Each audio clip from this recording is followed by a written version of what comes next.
Good morning guys, कैसे हैं सभी लोग। जैसा कि आपको पता है कि हमने यूके ट्रिपल एसएससी में असिस्टेंट अकाउंटेंट, जिसे हिंदी में सहायक लेखाकार लेखा लिपिक भी बोलते हैं, उसके लिए हमने अपनी ऑनलाइन लेक्चर सीरीज स्टार्ट की है 2 दिन पहले और 2 लेक्चर मैं ऑलरेडी अपलोड कर चुका हूं। उसी के कंटिन्यूएशन में आज मैं अपना तीसरा लेक्चर स्टार्ट करने जा रहा हूं और ये ऑनलाइन क्लास जो मैं आपको दे रहा हूं ये बिल्कुल निःशुल्क है। इसका कोई भी आपको फीस पे नहीं करना या किसी भी तरीके का कोई भी पैसा नहीं देना है। आज इसके कंटिन्यूएशन में हम बात करेंगे नए टॉपिक की, जिसमें से बहुत ज्यादा यूके ट्रिपल एसएससी में क्वेश्चन पूछ लिए जाते हैं। Users of accounting information, users of accounting information में से पूछ लिया जाता है। एमसीक्यू कुछ इस तरीके से बन जाते हैं जो मैं एग्जांपल्स आपको बताऊंगा कि इनमें से कौन सा इंटरनल यूजर है अकाउंटिंग इंफॉर्मेशन का और कौन सा एक्सटर्नल यूजर है हमारी अकाउंटिंग इंफॉर्मेशन का। तो इसमें से काफी ज्यादा क्वेश्चन हमारे पूछ लिए जाते हैं, तो इसीलिए इस टॉपिक को मैं अलग से आप लोग के साथ में डिस्कस करना चाहता था और इसी वजह से मैं आज आपके सामने यहाँ पर उपस्थित हूँ। तो चलिए इसी नोट के साथ शुरू करते हैं। Users of accounting information. देखिए, अगर हम यूजर्स ऑफ अकाउंटिंग इंफॉर्मेशन के बारे में यहाँ पे हम बात करते हैं तो सबसे पहले हमें यूजर्स का मतलब पता होना चाहिए कि यूजर्स हमारे क्या होते हैं। देखिए, यूजर्स होते हैं basically they are the ultimate decision makers. Hindi में अगर मैं बात करूं ये कौन है, ये वो बंदे होते हैं जो कि अल्टीमेट जिनको निर्णय लेना होता है किसी भी कंपनी किसी भी बिजनेस से जुड़ा हुआ। ये इंटरनल भी हो सकते हैं, इंटरनल का मतलब आंतरिक भी हो सकते हैं, एक्सटर्नल भी हो सकते हैं, आउटसाइडर भी हो सकते हैं, बाहरी भी हो सकते हैं, जिनका किसी ना किसी तरीके से हमारे बिजनेस से कुछ ना कुछ लेना देना है। ठीक है, तो चलिए शुरुआत करते हैं। सबसे पहले स्टार्टिंग करेंगे कि हमारे यूजर्स का मतलब क्या होता है। देखिए, यहाँ पर यूजर्स का मैंने मतलब बताया है। यूजर्स कौन होते हैं? They are generally the decision makers of the business. Ultimately इनको डिसीजन लेना होता है। एक अकाउंटेंट के तौर पे हमारी भूमिका, आपकी भूमिका क्या रहती है कि इन यूजर्स को इंफॉर्मेशन प्रोवाइड कराना, और उस इंफॉर्मेशन के आधार पे ये लोग क्या करते हैं, ये लोग डिसीजन लेते हैं कि किसी भी बिजनेस को आगे आने वाले समय में करना चाहिए या नहीं करना चाहिए। बात आ गई समझ में? देखिए आगे उन्होंने क्या बोला है, they are generally any person who have some stake in the business in any way. किसी भी तरीके से कोई भी हो सकते हैं इंटरनल एक्सटर्नल यूजर्स, जिनका बिजनेस में किसी न किसी तरीके से कुछ ना कुछ बिजनेस में स्टेक है, कुछ ना कुछ इंटरेस्ट है। तो जो भी जिस भी तरीके का इंटरेस्ट है वो यूजर्स कहलाएंगे। We divide the users into 2 part. हमने 2 पार्ट में यूजर्स को डिवाइड किया है। एक है हमारे यहाँ पर इंटरनल यूजर और दूसरे हमारे कौन से एक्सटर्नल यूजर्स। हमारे इंटरनल यूजर कौन होते हैं, एक्सटर्नल यूजर कौन होते हैं, इनके बारे में हम आपको बताएंगे विस्तार में। आगे बात करते हैं नेक्स्ट स्लाइड में। देखिए, इंटरनल यूजर्स कौन होते हैं। सबसे पहले इंटरनल यूजर्स के बारे में बात कर लेते हैं।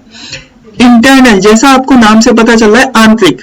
किसी भी ऑर्गेनाइजेशन में आंतरिक मामलों की देखरेख करने के लिए जो भी employees, chief executive, financial officer, vice president या कोई भी बंदा जो कि किसी कंपनी में काम करता है और उसको कोई जानकारी चाहिए होती है तो वो इंटरनल यूजर कहलाएगा। जैसे कि यहाँ पे पूरा एक ऑर्गेनाइजेशनल स्ट्रक्चर में से, संगठन के स्ट्रक्चर से हम लोगों ने यहाँ पे कुछ टर्म्स यहाँ पर उठाए हैं, जैसे कि chief executive, financial officer, vice president, business unit managers, plant managers, store managers, line supervisors. अगर आप इन सभी चीजों को देखें, इन सभी डेजिग्नेशंस को, इन सभी पोस्ट को देखें, तो ये सारे लोग किसी न किसी तरीके से हमारे बेसिकली हमारे बिजनेस से जुड़े हुए आंतरिक मामलों को देखते हैं। चाहे वो चीफ एग्जीक्यूटिव हो, चाहे वो फाइनेंशियल ऑफिसर हो, चाहे वो कंपनी का वाइस प्रेसिडेंट हो, चाहे वो कंपनी का बिजनेस यूनिट मैनेजर हो, चाहे प्लांट मैनेजर, स्टोर मैनेजर हो, लाइन सुपरवाइजर हो, ये सारे के सारे हमारी कंपनी के आंतरिक मामलों को देखते हैं। तो इसीलिए ये हमारे क्या कहलाते हैं, इंटरनल यूजर्स कहलाते हैं। यहीं से एक मल्टीपल चॉइस क्वेश्चन बन जाता है। आपको कुछ भी पूछ लिया जाएगा, 4 एग्जांपल दे देंगे, बताइए who are the internal users of the organisation. उसमें कुछ 3 ऑप्शन रखेगा एक्सटर्नल यूजर के, एक ऑप्शन रखेगा इंटरनल यूजर के। आपको बस उसी इंटरनल यूजर को सिलेक्ट करना है जो भी किसी ना किसी तरीके से हमारी कंपनी में काम करता है। बात आगे समझ में? आगे बात करते हैं। अब बात करते हैं हमारे एक्सटर्नल यूजर्स। एक्सटर्नल यूजर्स कौन होते हैं भाई? प्रेजेंट एंड पोटेंशियल इन्वेस्टर्स या शेयर होल्डर्स। हमारे निवेशक जिन्होंने बिजनेस में किसी ना किसी तरीके से हमारे कुछ ना कुछ पैसा लगा रखा है, जो अभी के फिलहाल जिन्होंने हमारे कंपनी के शेयर्स खरीदे हैं वो, और आने वाले आगामी समय में आने वाले जो आगामी हमारे इन्वेस्टर्स हैं वो चाहते हैं कि पहले मैं ये देखूं कि कंपनी प्रॉफिट में है भी या नहीं। देखिए, आप किसी भी कंपनी में कैसे इन्वेस्ट करते हैं, आप सबसे पहले उस कंपनी की एनुअल फाइनेंशियल स्टेटमेंट देखते हैं, और एनुअल फाइनेंशियल स्टेटमेंट देखने के बाद ही अगर आपको लगता है कि कंपनी अच्छा खासा पिछले सालों के मुकाबले में कंपनी ने काफी अच्छा ग्रो किया है, तभी आप उस कंपनी में अपना पैसा लगाते हैं, अदरवाइज नहीं लगाते। तो एक्सटर्नल यूजर्स ये कंपनी में तो काम नहीं करते, लेकिन बाहर से ये लोग अपना पैसा कैपिटल लेके आते हैं हमारे बिजनेस में, तो इनको क्या बोला जाता है, हमारा एक्सटर्नल यूजर्स बोला जाता है। अब बात करते हैं क्रेडिटर्स के बारे में। अब क्रेडिटर्स यानी कि क्रेडिटर्स का मतलब क्या होता है, जिन्होंने हमें पैसा उधार दिया हमारे बिजनेस को चलाने के लिए। बहुत ही सिंपल शब्दों में बता रहा हूं, तो जैसे कि इनमें कौन कौन आ जाएंगे, हमारे बैंक्स आ गए, अदर फाइनेंशियल इंस्टीट्यूशंस आ गए, डिबेंचर होल्डर्स आ गए, दूसरे लेंडर्स आ गए। ये सारे के सारे बैंक से भी आप कर्जा या फिर एक तरीके से लोन ले सकते हो, दूसरे फाइनेंशियल इंस्टीट्यूशन से भी आप लोन ले सकते हो, डिबेंचर होल्डर्स, दूसरे अदर लेंडर, प्राइवेट लेंडर से भी आप अप्रोच कर सकते हो लोन के लिए। तो ये सारे के सारे किस में आते हैं, क्रेडिटर में आते हैं। उसके बाद टैक्स अथॉरिटीज भी ये जानना चाहती है कि हमारा मतलब इस साल कितना बिजनेस हुआ, कितने ट्रांजैक्शन हमने की। टैक्स अथॉरिटी भी अपनी एक निगरानी बनाए रखती है किस पे, कंपनीज पे, जिससे कि वो सही से कंपनी से टैक्स वसूल सके। तो टैक्स अथॉरिटीज को भी यहाँ पर एक्सटर्नल यूजर्स की कैटेगरी में रखा जाता है। देन रेगुलेटरी एजेंसीज में यहाँ पर बात की गई है डिपार्टमेंट ऑफ कंपनी अफेयर्स के बारे में। Regulatory agencies, department of company agencies, एक तरीके की रेगुलेटरी बॉडी होती है। आपको पता है कि आज के समय में कंपनी को चलाने के लिए कुछ कायदे कानून बनाए गए हैं। अभी फिलहाल जो कंपनी एक्ट 2013 फॉलो हो रहा है, इनका काम क्या होता है रेगुलेटरी एजेंसीज का, कि ये जो बिजनेस की जा रहे हैं, कि ये बिजनेस, ये जो जितने भी सारी ट्रांजैक्शन की जा रही है, ये कंपनी एक्ट 2013 के अकॉर्डिंग है या नहीं है, ये मेक श्योर करना। देन उसके बाद रजिस्ट्रार ऑफ कंपनी, इसका मतलब क्या होता है, रजिस्ट्रार का रोल क्या होता है, कंपनी को रजिस्टर कराने में, कि कंपनी को एक तरीके से उसको एक वैलिड एक ढांचा देने के लिए कि हाँ ये कंपनी लीगल है। तो रजिस्ट्रार ऑफ कंपनी भी ये देखता है कि क्या ये कंपनी जो है, जो भी फॉर्म की गई है, जो प्रोस्पेक्टस जारी कर रही है शेयर्स के लिए, क्या ये कंपनी लीगल तरीके से खड़ी की गई है, एस्टेब्लिश की गई है या नहीं। तो रजिस्ट्रार ऑफ कंपनी भी हमारी एक्सटर्नल यूजर्स की श्रेणी में आता है। अब बात करते हैं security exchange board of India, SEBI, जिसे हम शॉर्ट फॉर्म में सेबी भी बोलते हैं। सेबी का रोल आता है जब भी कोई कंपनी अपना प्रोस्पेक्टस जारी करती है शेयर होल्डर्स के लिए, लोगों के लिए, कि आइए हमारी कंपनी में पैसा लगाइए, तो सेबी की निगरानी क्या रहती है, सेबी क्या देखता है, सेबी ये देखता है कि ये जो प्रोस्पेक्टस है ये सही तरीके से मार्केट में इशू किया गया है या नहीं। देन उसके बाद बात आता है लेबर यूनियंस भी निगरानी बनाए रखती हैं। ट्रेड यूनियन, लेबर यूनियन बोल लीजिए, ये भी निगरानी बनाए रखती है कि कंपनी को प्रॉफिट तो होता है काफी ज्यादा, लेकिन हमारे मजदूरों की मजदूरी में कोई भी इंक्रीमेंट नहीं हो रहा।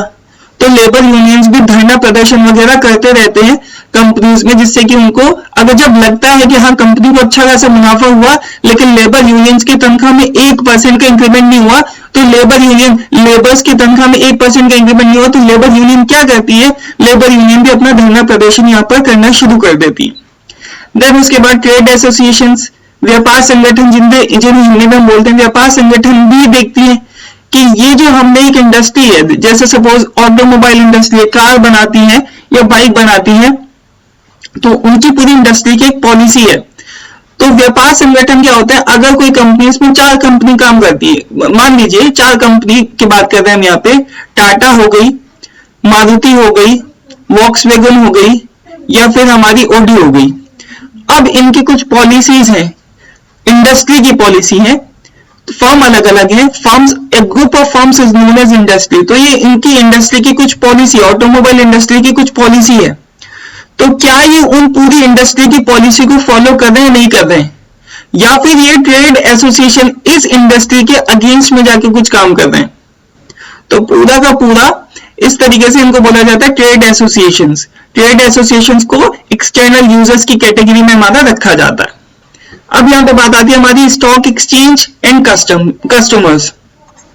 स्टॉक एक्सचेंज और कस्टमर्स, स्टॉक एक्सचेंज भी एक तरीके से देखता रहता है कि कब कौन सी कंपनी के शेयर के प्राइसेस घट रहे हैं या बढ़ रहे हैं। इसके अलावा कस्टमर्स भी निगरानी रखता है, कस्टमर भी ये देखता है कि हाँ कौन सा प्रोडक्ट हमारा मार्केट में बेसिकली बेहतर परफॉर्म कर रहा है दूसरे प्रोडक्ट के मुकाबले। बात आगे समझ में, तो ये होते हैं हमारे एक्सटर्नल यूजर्स। अब अगर हम बात करें एक्सटर्नल यूजर्स किन चीजों को जानने के लिए इच्छुक होते हैं, किन चीजों में इच्छुक होते हैं, क्या इंफॉर्मेशन उनको चाहिए होती है। देखिए, एक तो हमारे प्रेजेंट इन्वेस्टर्स जिन्होंने पैसा इन्वेस्ट किया हुआ है, वो इस चीज को जानने के लिए इच्छुक होते हैं कि क्या जो मैंने पैसा इन्वेस्ट किया क्या वो सही जगह लगा है, मेरे को रिटर्न मिल रहा है प्रॉपर या नहीं मिल रहा है। और पोटेंशियल इन्वेस्टर्स जो कंपनी में आने वाले समय में पैसा लगा सकते हैं, वो बेसिकली वो क्या करते हैं, वो देखते हैं रिस्क और रिटर्न ऑन इन्वेस्टमेंट, कि किसी भी इन्वेस्टमेंट में कितना रिस्क है और उससे मेरे को रिटर्न कितना हो सकता है। देन उसके बाद मैंने यहाँ पे ऑलरेडी डिस्कस की union and employ groups, information on the stability, profitability and distribution of wealth within the business. Union और एम्प्लॉय संगठन या फिर ट्रेड ऑर्गेनाइजेशन बोल लीजिए, इनका भी काम क्या होता है, इनका काम भी ये लोग भी क्या जानने के लिए इच्छुक होते हैं कि कंपनी में स्टेबिलिटी कितनी है, स्थिरता कितनी है, कंपनी को कितना लाभ हुआ, क्या उस लाभ का बंटवारा एम्प्लॉयज में किया गया या नहीं किया गया, in the form of increment, salary, मजदूरी बढ़ा दी या कुछ कर दिया, तो इस तरीके से किया गया या नहीं किया गया, उसके बारे में यहाँ पे बात हो रही है।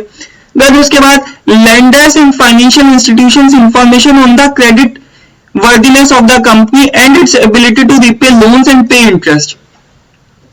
Lenders in financial institution information, किन किन लोगों ने कंपनी को पैसा दिया हुआ है या कंपनी के देनदार कौन कौन है, किन को पैसा कंपनी को देना है, credit worthiness of the company, कितना पैसा वो दे चुके और उनकी एबिलिटी कितनी है कि वो लोन रीपे कर पाएंगे।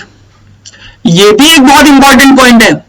आप किसी भी कंपनी में पैसा तभी लगाते हो बच्चों जब आप ये देखते हो कि कंपनी के ऊपर कर्जा कितना है और कंपनी उस कर्जे को कितना चुका चुकी है, किस तरीके से चुका रही है। अगर कंपनी सही से कर्जा नहीं चुका पाती तो कोई भी बंदा अपने उस कंपनी में पैसा लगाने का, जो आगामी समय में आने वाले समय में उस कंपनी में पैसा लगाना चाहता था, वो उस कंपनी में पैसा नहीं लगाएगा। जैसे दो भाई हैं, रिलायंस ग्रुप आप सभी जानते हो, रिलायंस जो अच्छा परफॉर्म कर रही है, एक बेसिकली मुकेश अंबानी की कंपनी और एक दूसरा रिलायंस ग्रुप है अलग, अनिल भाई की कंपनी। अनिल अंबानी पूरे कर्जे में डूबे हुए तो उनकी कंपनी में कोई भी पैसा नहीं लगाएगा। अब इसके बाद बात करते हैं suppliers and creditors information on whether amounts owed will be repaid when due on the continued existence of the business. और इसके साथ साथ सप्लायर्स की कौन कौन से लोग हैं जिन्होंने पैसा दिया, और उनसे जानकारी आप इकट्ठा करोगे, एकत्रित करोगे कि क्या आपने साहब जो पैसा आपने कंपनी को प्रोवाइड कराया वो पैसा कंपनी ने आपको समय पे चुका दिया जब आपने उनको बोला था या नहीं। अगर चुका दिया, वो कहते हैं नहीं जी चुका दिया था, तब भी आप उस कंपनी में पैसा लगाओगे, अदरवाइज उस कंपनी में पैसा नहीं लगाओगे, कहोगे यार ये तो कंपनी बेकार है, हमने पैसा लगाया था, पैसा इनको दिया था, ये चुका ही नहीं पाए, बैंकरप्ट है। तो एक तरीके से फिर आप एक तरीके उसमें कंपनी में पैसा नहीं लगाओगे। उसके बाद बात आती है customer information on the continued existence of the business and thus the profitability of A continued supply of product, parts and after sale service. अब यहाँ पे बात आती है कस्टमर इंफॉर्मेशन की।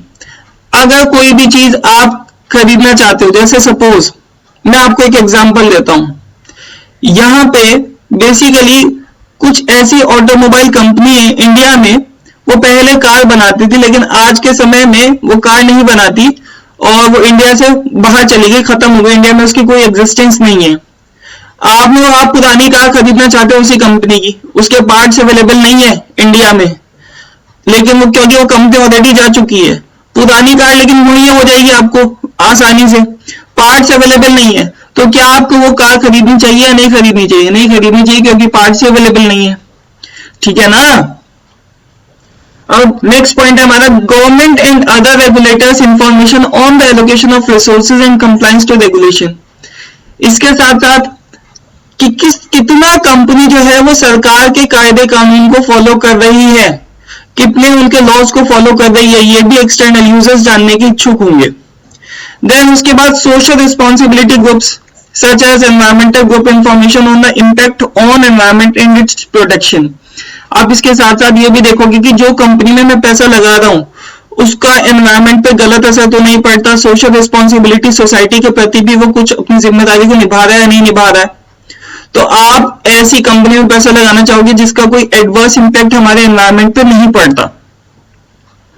देन उसके बाद competitors information on the relative strength and weakness of their competition and for comparative and benchmarking purposes. Competitors भी अपने दूसरे कॉम्पिटिटर की जानकारी मुहैया करा, अपने आप को भी कराते रहते हैं, उनको प्रोवाइड कराई भी जाती है। क्यों? क्योंकि कॉम्पिटिटर की तुलना में वो अपने आप को मेजर करते हैं, मैं कहाँ स्टैंड करता हूँ मार्केट में मेरा कहाँ पर प्लेस है। तो बेसिकली ये सारी चीजें कौन जानना चाहते हैं? हमारे एक्सटर्नल यूजर्स हमारे जानना चाहते हैं। तो ये पे हमारी यूजर्स ऑफ इंफॉर्मेशन, इसमें मैंने बताया यूजर कौन होता है, इंटरनल यूजर में कौन आते हैं, एक्सटर्नल यूजर में कौन आते हैं, एक्सटर्नल यूजर्स को कौन कौन सी इंफॉर्मेशन चाहिए होती है। इससे आपके 1 से 2 क्वेश्चन आराम से बन सकते हैं। तो इसको ध्यान से पढ़िएगा, देखिएगा, दोबारा से मैंने यहाँ पर पूरा लेक्चर आपके लिए बनाया, पढ़िएगा और इसमें से एमसीक्यूज क्या क्या निकल सकते हैं। जैसे कि भैया इंटरनल यूजर का मैंने बताया, who are the internal user, 3 option रखिएगा, एक्सटर्नल के 1 ऑप्शन रखिएगा, इंटरनल का इंटरनल वाले को आपने टिक कर देना है। इसी तरीके से who are the external user, 3 option internal के रखिएगा, 1 ऑप्शन रखिएगा एक्सटर्नल का, वो एक्सटर्नल पे आपने टिक कर देना। एग्जांपल मैं बता चुका हूं। इंफॉर्मेशन पूछेगा तो ये सारी इंफॉर्मेशन लिख देगा लाइन बाय लाइन जो मैंने आपको बताई है। एक्सटर्नल यूजर्स कौन सी चीज को जानने के इच्छुक है, सारे अगर सारी इंफॉर्मेशन जानकारी उन्होंने रख दी ऑप्शंस में, देन उसके बाद आपने बस ऑल ऑफ द अबव टिक करना है। अगर कुछ गलत जानकारी रख दी जो इंटरनल यूजर्स जानने के इच्छुक होते हैं तो फिर उसको आपने गलत आंसर बता देना है। ठीक है ना? तो इस तरीके से ये सारी चीजें जो है हमने आज पढ़ा यूजर्स ऑफ इंफॉर्मेशन, जो कि बहुत इंपॉर्टेंट टॉपिक है। आने वाले लेक्चर में हम और भी नए टॉपिक्स के साथ में आपके लिए आते रहेंगे, रोज मैं आपके लिए लेक्चर लेकर आता रहूंगा। ठीक है? सो मिलते हैं नेक्स्ट क्लास में। Thank you so much.